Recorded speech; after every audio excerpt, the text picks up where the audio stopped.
Lundi, nous sommes le 23 juin 2025. Bonjour et bienvenue à ce rendez-vous économique. D'abord, les obligations fiscales au cœur d'une rencontre de recyclage des entités à but non lucratif à Lomé. L'initiative émane de l'organisation allemande Pain pour le monde, pour qui ces 112 heures de rencontre sont capitales. Helmut Cassidi Pinto. Maoli Akbaki est l'associé gérant de 2E Finance. Ce matin, nous avons rendez-vous avec lui à son cabinet où il fait du recyclage à une trentaine de comptables et de financiers. L'objectif, comprendre les obligations fiscales des entités à but non lucratif. C'est les obligations fiscales d'une entité à but non lucratif dans le contexte de dépôt des états financiers à l'OTR. Et c'est un élément nouveau pour les EBNL parce qu'elles étaient habituées à produire des rapports financiers pour leurs bailleurs de fonds. Désormais, elles doivent produire des états financiers normalisés et dans tout l'espace. Des séances pratiques pendant 3 jours qui ont renforcé les capacités des participants dont leur entité pilote des projets financés par l'organisation allemande Pain pour le monde. Il nous a appris comment remplir nos devoirs fiscaux envers l'État pendant ces 3 jours, comment remplir les états financiers pour ne pas avoir de problèmes avec les autorités fiscales. Ces informations-là, cette formation-là nous permet de pouvoir mieux identifier ces comptes-là et de loger ce qu'il faut loger là pour traduire l'image fidèle des activités que nous menons. Cette formation de 2E Finance répond aux exigences de Pain pour le monde, l'organisation d'aide des églises évangéliques libres d'Allemagne qui œuvre dans 90 pays à travers le monde contre la faim, la pauvreté et l'injustice. Au point 2 de l'actualité économique, parlons de cette signature de partenariat entre le groupe Sigmund et l'Université à Trois-Rivières au Canada. Il est question pour les premiers responsables de permettre aux étudiants méritants de saisir cette occasion unique en son genre pour leur meilleure formation. Honoré, les mots pour le point. La classe préparatoire scientifique canadienne dédiée aux futurs étudiants et ingénieurs, le fruit d'un partenariat stratégique scellé entre le groupe scientifique Sigma et la prestigieuse Université du Québec à Trois-Rivières au Canada. Ceci n'est pas qu'un simple programme, mais également une trajectoire d'excellence. Nous sommes à la conférence de presse de lancement officiel ce 20 juin à Lomé. Ici, les choses se précisent. Pourquoi l'Université du Québec à Trois-Rivières? Parce que cette université est une université mondialement reconnue et qui délivre des études, des formations dans le domaine de l'ingénierie de haut niveau. Et il s'agissait pour nous de mesurer notre capacité à préparer des jeunes bacheliers à un niveau qui leur permette d'accéder à ces écoles-là. Et il y a 3 mois de cela, on a été contacté par l'Université du Québec à Trois-Rivières. Et il y avait plusieurs candidatures, mais notre candidature a été retenue parce qu'après évaluation, ils ont constaté que Sigma dispose non seulement du personnel qualifié qu'il faut pour cette formation de base, mais aussi des équipements et des infrastructures qui répondent aux normes internationales. Le premier fruit de ce partenariat, 3 bourses d'études octroyées chaque année à compter de cette année 2025, un acquis exceptionnel pour Sigma.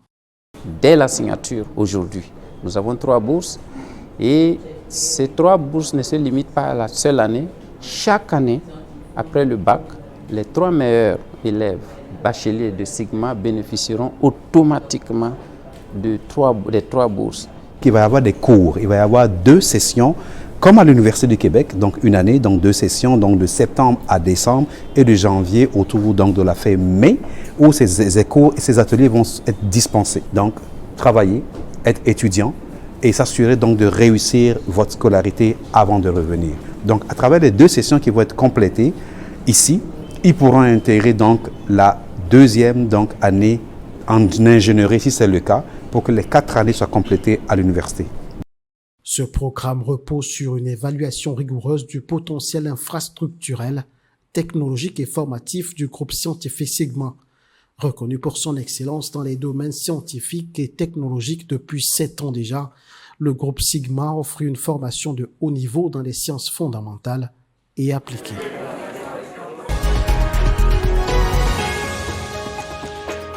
Les travaux de la rencontre de la gestion des risques ont pris fin le vendredi dernier à Lomé. Pendant une semaine, plusieurs résolutions ont été prises par les participants afin de mieux juguler les problèmes rencontrés dans ce secteur agricole. Précision Florent Attiogbe. Repenser le secteur agricole dans l'espace CEDEAO face aux défis humanitaires au plan sous-régional. Selon les projections, ce sont plus de 50 millions de personnes qui pourraient être confrontées à l'insécurité alimentaire dans les prochaines années. Et réunis à Lomé depuis 5 jours, experts du monde rural et des acteurs des chaînes agroalimentaires venus des 12 pays de la CEDEAO tentent de trouver un compromis face aux urgences. Quand nos cultures sont dévastées par les ravageurs, les criquets, quand la pluie inonde et détruit les cultures pour les paysans, quand les routes sont coupées et que les paysans ne peuvent pas faire circuler, aller vendre leurs produits, quand il n'y a plus tous ces éléments-là, ou bien quand il y a les pertes post-récolte qui sont estimées à plus de 37% dans la région, comment assurer un revenu décent à nos producteurs? Donc ensemble, nous avons discuté des questions relatives à la gestion des risques agricoles en Afrique de l'Ouest pour finalement aboutir à un programme régional intégré sur la gestion des risques agricoles en Afrique de l'Ouest avec 4 composantes qui devaient figurer dans la note conceptuelle pour un montant total d'environ 282 millions de dollars US pour accompagner nos États membres sur la question de gestion des risques agricoles. Un atelier autour de la politique agricole régionale et coop révisée et qui s'est achevé ce vendredi, mais qui aura permis de réviser et de redéfinir les lignes prioritaires d'un secteur principal pourvoyeur d'emplois et des moyens de subsistance à une grande partie de la population ouest-africaine. À moyen terme, il s'agira de contribuer à moderniser davantage l'agriculture sous-régionale, accroître la productivité tant souhaitée et indispensable à la consommation pour les 325 millions d'habitants dans l'espace, avec un accent particulier sur l'augmentation du niveau de financement des projets viables afin d'atteindre l'objectif zéro famine d'ici 2050. Bouclons l'actualité économique de ce jour pour vous dire que le gouvernement ivoirien a annoncé la suppression de la taxe de soutien du développement de l'activité de raffinage mise en place en 2018 pour aider la société ivoirienne de raffinage à restructurer sa dette. L'abrogation de cette taxe a été entérinée en Conseil des ministres du 18 juin dernier par l'adoption de 2 ordonnances, dont l'une modifie également l'article 411 du Code général des impôts. Prélevée sur les produits pétroliers, la TSDAR devrait cesser une fois la dette de la SIR apurée. Cette échéance étant atteinte à l'horizon juin 2025, le gouvernement a estimé qu'il est temps de la retirer du dispositif fiscal. Il prévoit désormais de réorienter les fonds vers le secteur de l'électricité.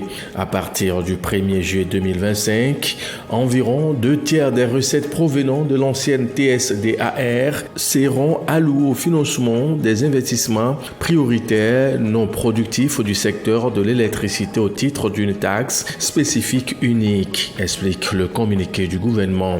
L'objectif à terme est de contribuer à mobiliser près de 50 milliards de francs CFA dans plusieurs projets, notamment le programme Électricité pour tous.